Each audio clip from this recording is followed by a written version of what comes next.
이제 투자하고 이제 형제간이라고 볼 수 있는 금융론을 이제 한번 처음 들어가 보도록 하겠습니다. 교재상에서는 103페이지고 투자는 이제 부동산을 취득하고 운용하고 처분이라는 일련의 이제 투자의 3단계 의사결정 주체가 지분 투자자 입장에서 논하는 것이 이제 투자론에 대한 논리예요. 네, 다만 금융론은 이제 지분 투자자가 부동산을 취득하는 데 있어서 가격이 좀 세기 때문에 도움을 받아야 되는데 이제 저당 투자자인 은행 입장에서 논하는 파트다라고 보시면 되실 것 같습니다. 이제 간접 투자자인 저당 투자 입장에서 금융도 이제 많이 나오면 한 5문제 정도가 출제된다 보시고 평균 한 4문제, 5문제 이렇게 구성이 되고 있어요. 근데 그 금융에서는 나오는 내용이 보다 보면은 3대 주제가 있어요. 이제 첫 번째 주제가 대출. 운순한테 이거 한번 다 해볼 텐데 이 대출과 관계되는 것은 기본으로 한 2문제가 나옵니다. 그리고 계산 문제, 금융에도 계산 문제가 나오는데 금융은 계산 문제가 100%다 대출 부분에서 다 출제가 되죠. 그래서 투자론하고 준비가 좀 준비하는 데 있어서 금융은 좀 편하죠. 투자론은 전 범위가 다 수출시킬 수 있는 영역인데 비해서 금융은 여기서만 이제 계산이 나오기 때문에 우리가 충분히 가능합니다. 그게 1등이고요. 그리고 2등이 이제 뒤에 보면은 이 부동산 투자 신탁이라고 있어요. 이게 작년에 이게 안 나왔는데 혹시 리츠라는 거 들어본 적 있으세요? 어떻게 들어보셨지? 굉장하시네요. 어쨌든 요것이 2등이죠. 작년에 안 나왔으니까 올해 나오겠죠. 3등이 이제 유동화 제도라는 게 있어요. 작년에 여기서 나왔었죠. 작년에 금융이 4문제가 나왔는데 대출에서 2개, 유동화 제도에서 5문제 나왔구나. 여기서 2개, 유동화 제도에서 이제 하나. 그리고 기본적인 이제 개념에서 2개가 나와가지고 전체 5문제 출제를 했습니다.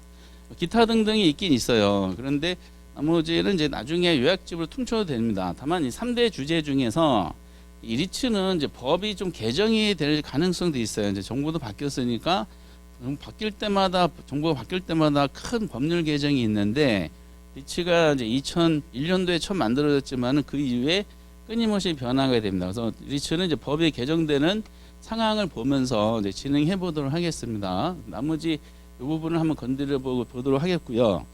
금융이 무슨 말이에요? 네. 금융. 용어를 잠깐 볼게요. 그쵸? 그 뜻이죠? 금융. 정확하게 아십니다. 금융이란 말은 이제 자금을 융통 또는 조달 이 말의 줄임말이 금융이다라고 이제 보시면 되실 것 같아요. 그러면서 이제 금융론에서 쓰는 용어들을 한번 잠깐 이제 건드려 보게 될 텐데 그 가장 기본적인 용어인데 여러분 대출자란 말이 계속 나올 겁니다. 대출자란 용어는 돈을 빌려준 사람일까? 돈을 빌린 사람일까? 빌려준 사람? 그러니까 이제 거기서 헷갈리면 안 돼요. 이게 대출자는 이제 돈을 빌려준 사람이야. 이걸 돈을 빌린 사람으로 자꾸 오해하셔가지고 한때는 이제 이신청을 어떤 분이 자꾸 하셨죠. 어떤 분이 대출자란 말이 대출자란 용어가 나왔는데 이거 돈을 빌린 사람으로 이해하셔가지고 문제를 틀리고 나중에 대출자랑 돈을 빌린 사람 아닙니까? 이신청 했는데 안 받아줬죠. 그 이신청이 일어나고 나서 그 다음 연도에 또 나왔는데 가로치고 은행 이렇게 냈어요. 앞으로 중개사 시험에서는 대출자는 돈을 빌려준 사람으로 보시고 돈을 빌린 사람을 뭐라 그럴까?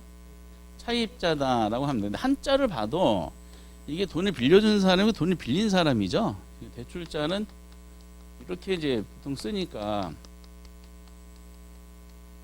나가는 거죠, 돈이. 그러니까 벌써 한자만 봐도 돈이 나가는 건데 이게 왜 필요하냐면은 초창기 이런 지문이 있어요.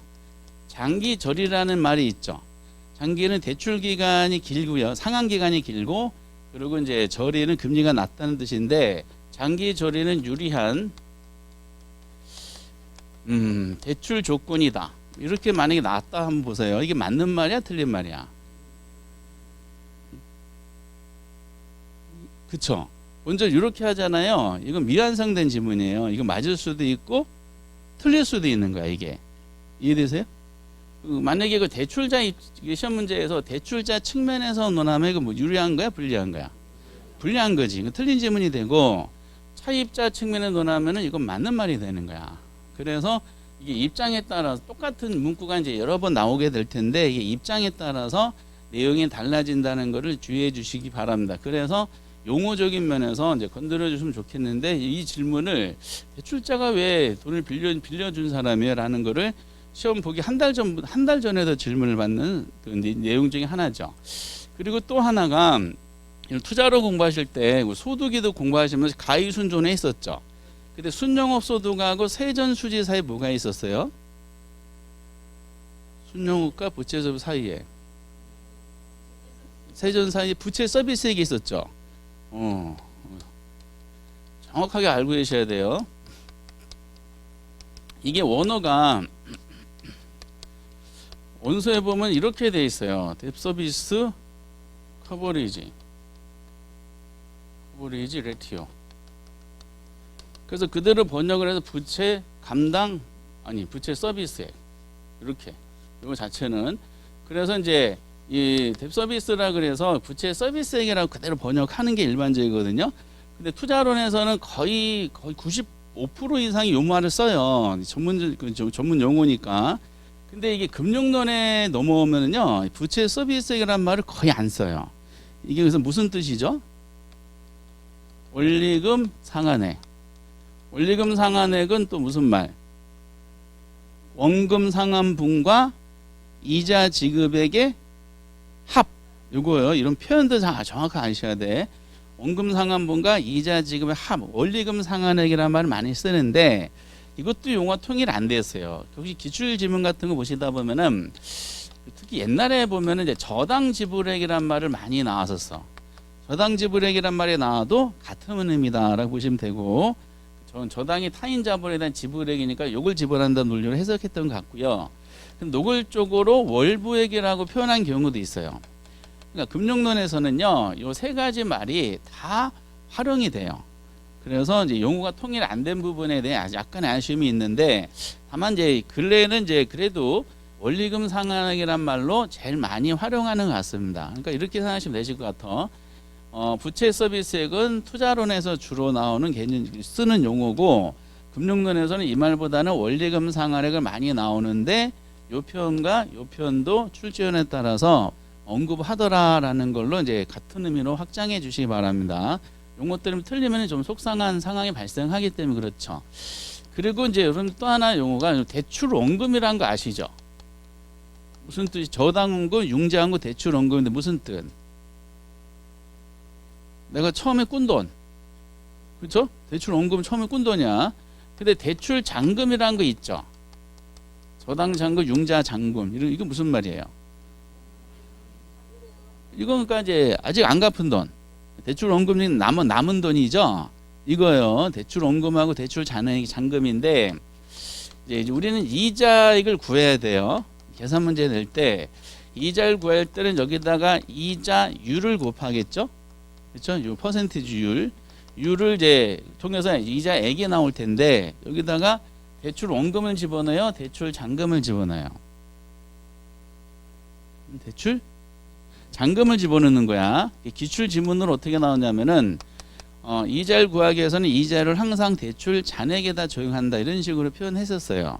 이런 것은 이제 좀 이따 계산하면서 활용해 보도록 하겠습니다. 그래서 이런 용어들에 대한 익숙함을 좀 가져주시고, 그래서 이제 특히 저희들이 모의고사를 낼 때는 특히 금융론은 투자론은 거의 100% 부채 서비스라는 말로 많이 활용하는데 모의고사 내면 의도적으로 이런 말 막 섞어서 막 내요.